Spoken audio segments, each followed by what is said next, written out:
Monsieur le Président, honorable député, le président de la coalition Khalifa Président. Je voudrais d'abord rendre grâce à Dieu d'être ici aujourd'hui avec tous les leaders de la coalition que je salue particulièrement et avoir l'honneur en tout cas de vous parler et à travers vous de parler aux Sénégalais.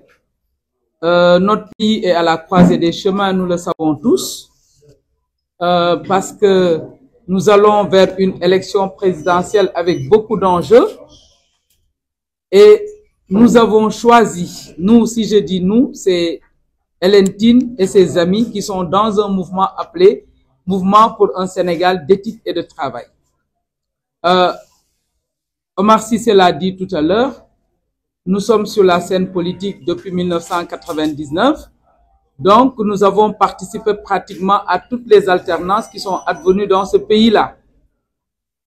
Et nous avons décidé pour cette élection de soutenir notre frère, le leader de la coalition Taxawu, Khalifa Ababacar Sall. Pourquoi? Je pense que c'est la question, moi, qu'on me pose à chaque fois que je suis sur le terrain. On me demande pourquoi Khalifa. Mais parce que, je le disais tout à l'heure, le Sénégal est à la croisée des chemins et nous avons besoin d'un homme de son envergure pour redresser la barre, pour aller, en tout cas, vers des chemins qui nous mèneront vers un développement un développement durable qui nous mènerait vers cette émergence qu'on nous clame depuis. Et nous avons vu en lui des valeurs de constance. De constance, moi, ça fait presque 30 ans que je suis dans l'opposition, mais j'y suis avec Khalifa Ababacar Sall depuis 30 ans. Sans constance, on ne peut rien construire.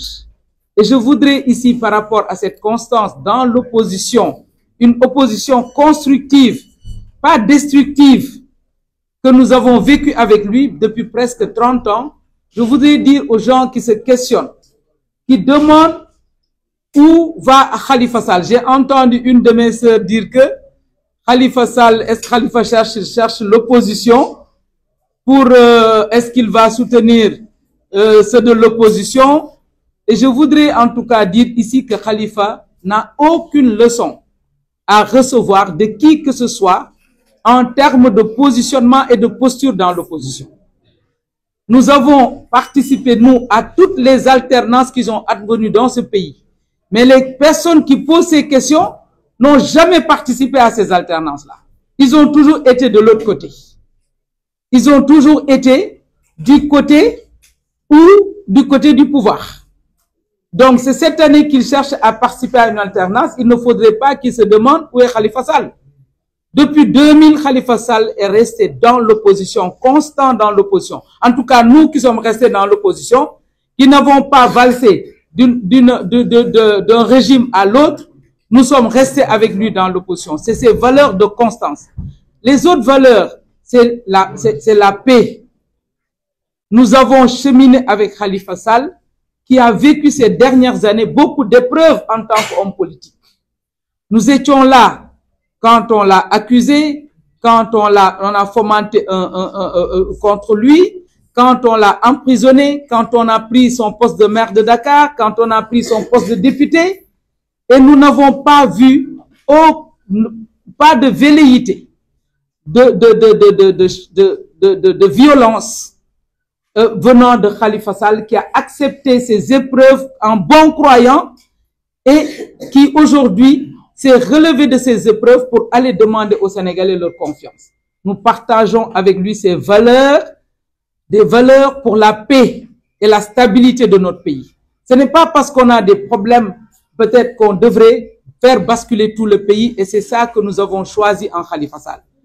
Nous avons choisi en Khalifa Sall le fait qu'il ait en tout cas fait ses preuves partout où il a été, où il a eu des postes de responsabilité, notamment en tant que ministre, mais aussi en tant que maire. Peut-être les maires qui ont cheminé avec lui vont le dire.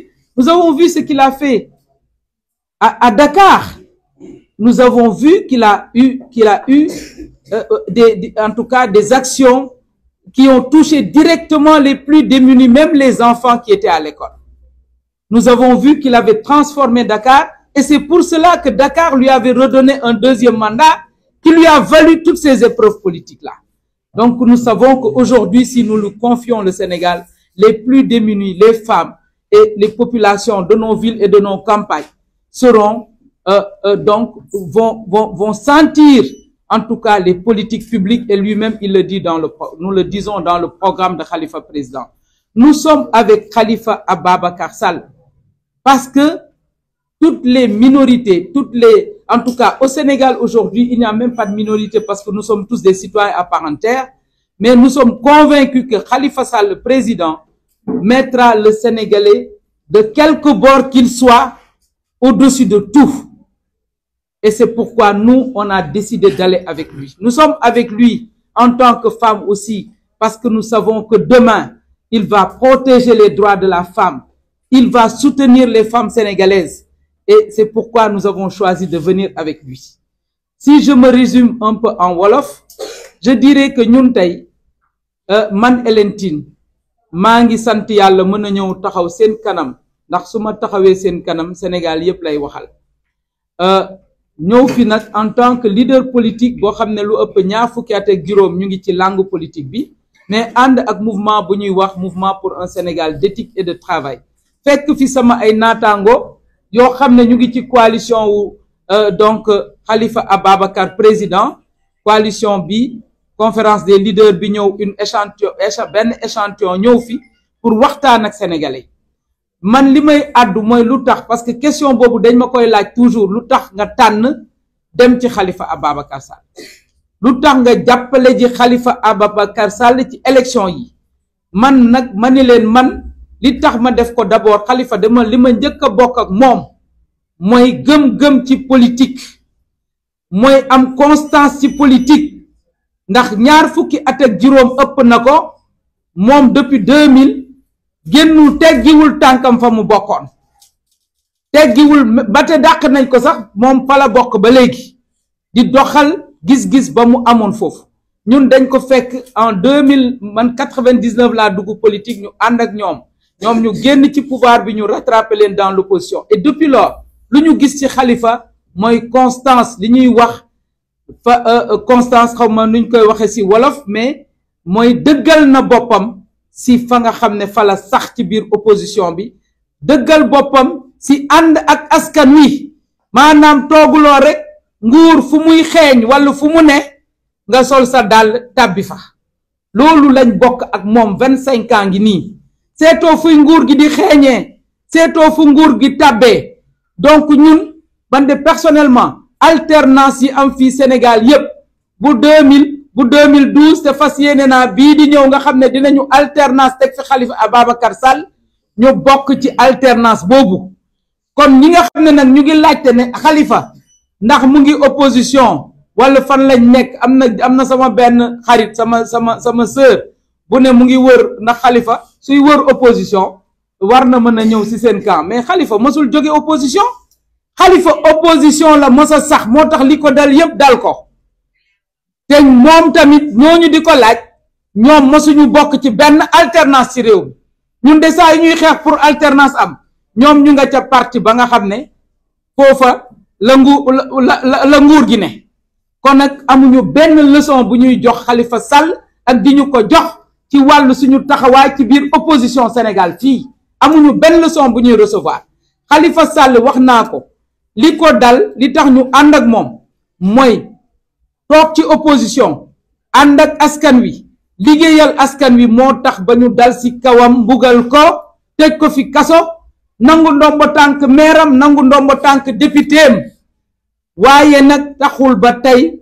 mu bal tàkk fi taxul xeer naaw fi taxul dara am fi dafa gëm nangu dogalu yàlla toog purger ay penam ba sénégalais yi mu won leen tey yàlla dogal mu war a won sénégalais yi ne loolu yépp amul il a fait corps avec le peuple sénégalais moo tax tey ñun ñu xam ne nitu jàmm la, nit koo xam ne buñ ko fi tegee Sénégal dina am jàmm, ndax Sénégal nag dafa nekk ci diggante boo xam ne dafa tollu diggante tumuranke jàmm, te jàmm su tumuranke kenn mënul tabax foofa dara.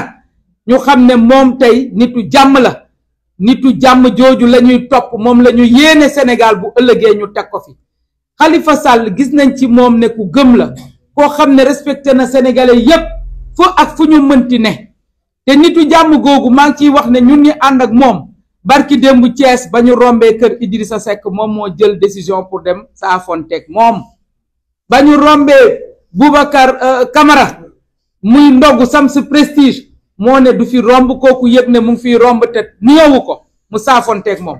ba ñu rombee caravane pur ci autoroute bi moo taxaw ne day saafonte ak moom. def na ko ak Amadou Ba, def na ko ak waa Jomaay. kon Sénégal nitu jàmm googu nga xam ne dina mën a dajale waa Sénégal, dajalewaat xol yi, ndax nag suñu dajalewaatul réconcilier sénégalais avec eux-mêmes duñu fi mën a tabax dara ci réew mi, te loolu lañ gis ci Khalifa Ababacar Sall. moo tax ñun Hélène Tine ak suñu mouvement ñu ciy woo sénégalais yépp, sénégalais yi bëgg jàmm, sénégalais yi ñu bëgg nitu jàmm, sénégalais yu bu bëgg ku yërëm askan wi, ndax ba mu nekkee ville de Dakar wone na ne am na yërmande ci askan wi, am na yërmande ci néew di doole yi, ba xale yi nekk école sax nga xam ne dañu soxla naan meew ñu defal leen programme pour ñun mën leen di leen jox meew. kon Khalifa Sall am na yërmande ci jigéen ñi, am na yërmande ci njaboot yi, te ñun gëm nañu tey ne moom la Sénégal soxla ci fi ñu toll fii. Sénégal moom la soxla, koo xam ne dina mën a boolewaat sénégalais, dina mën a wax ak sénégalais, dina mën a indi jàmm ñu tabaxaat. ñeneen ñi nag on les respecte beaucoup, ñëpp lañu respecté, mais nañu wax seen programme te bàyyi xeexoo yi. man je lance un appel ici di ko di woo sama naataango jigéen ñi ne leen jàmm ji ñu bëgg, xeexoo yi am ci ñetti fanu campagne yi ak élection yi ñu jël nañ ko dakkal.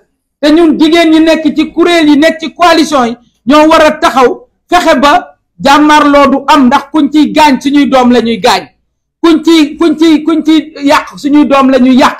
la preuve est là. xale yi nekkoon kaso bi ñan lañu? suñuy doom lañu. xale yi nekkoon kaso bi dañ leen doon paqueté, waaye leader yi ñu ngi leen defoon ci ay suite.